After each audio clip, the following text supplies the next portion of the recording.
Hello and welcome to Fouraye Academy. I'll be doing a video related to bonds and computation of bonds. We'll be looking at bond price computations as well as duration and convexity. So to start off with, I would like to start with the pricing of a bond. So a bond's price is determined by the formula of the summation of t equals 1 to the maturity. So we just sum up all of the cash flows of the bond and discount it back in time, where y is the yield. It's a pretty simple formula.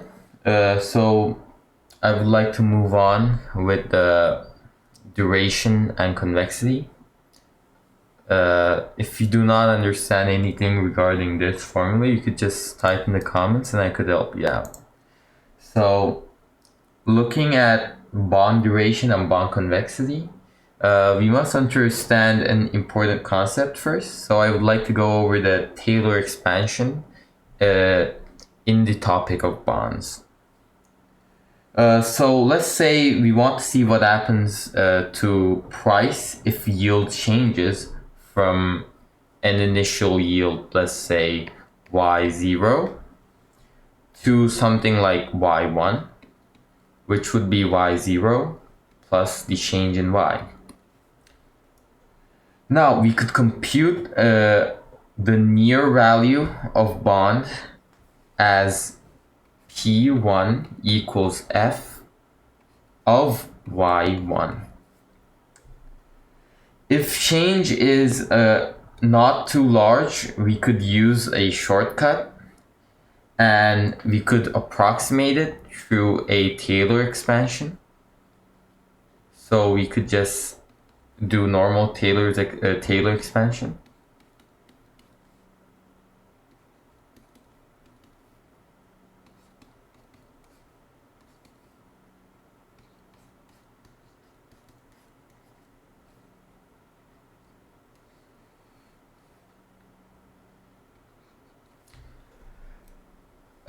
So now we could use this as a shortcut to estimate the change.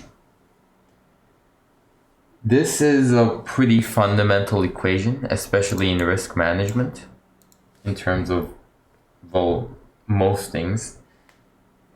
So most commonly, we could just write it like this.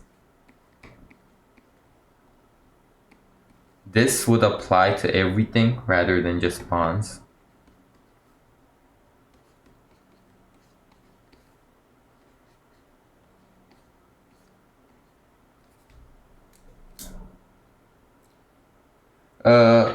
In here, S is the price of the underlying asset, maybe a stock, perhaps something else. F prime S would be the delta, and F double prime S would be the gamma.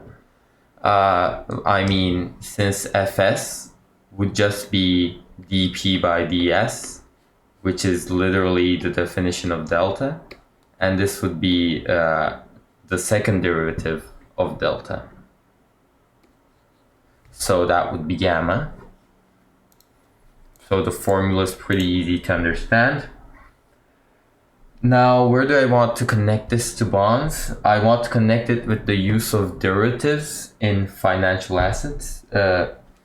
Not as in derivatives like futures options, but as in the mathematics derivatives.